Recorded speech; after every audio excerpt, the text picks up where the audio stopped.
Alright, so for this project you're going to need a bunch of spars, wood spars, a saw, some tarps, some rope, a shovel, a pile of rocks, and a metal bucket or two. Alright, so first off I went into the woods and I cut down some standing dead wood to use as my spruce spars, but any other pole will also work as well.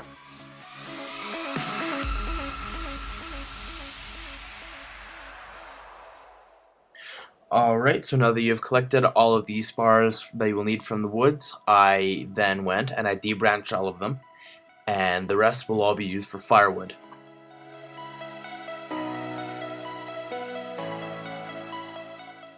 Alright, so now what you're doing is with your three main ridge poles, you will be tying a tripod lashing. So that is just started with a clove hitch, and then you will wrap it around all your spars. A good 8 times at least, maybe more, maybe less if you're making a small one. And then after that, all you'll need to do is tie the rope around the around itself in between the spars, as you will see later on.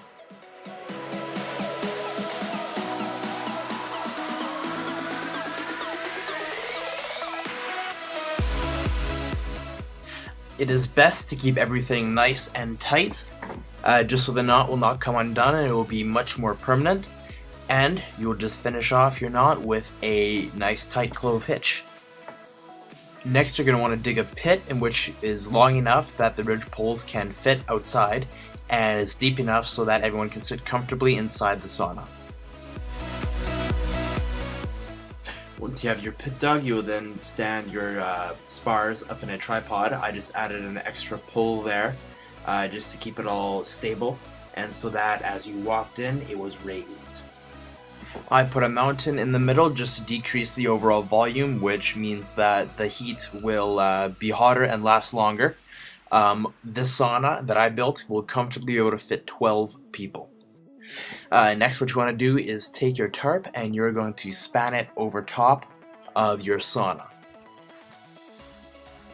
Make sure you leave a space at the front so that people can crawl in and out.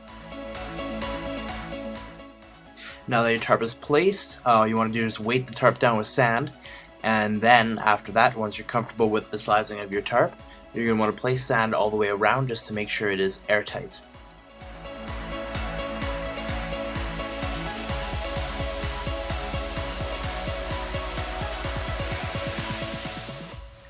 Alright, and this is what it should look like at the end. All I had done is tie a log to the loops on the front of the sauna just to keep it weighted down to, help lessen the heat escape when people enter and leave the sauna. Alright, once the sauna is ready to go, you should build a fire with your rocks already placed in the middle of the fire. I found the most efficient way being that the rocks are in a pile in the middle of the fire while all the wood is placed around. You will let the rocks heat up for a couple of hours until they are nice and hot and ready to have water poured on. The hotter your rocks are, the longer your sauna should last.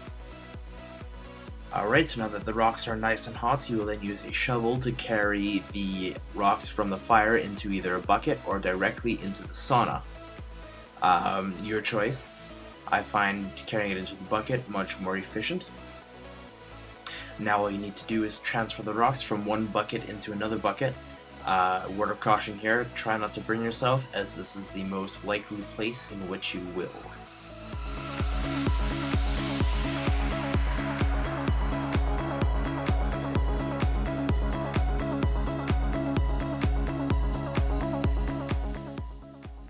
Now it's time to bury all the coals which might have fallen out of the bucket, and then invite all the participants into the sauna.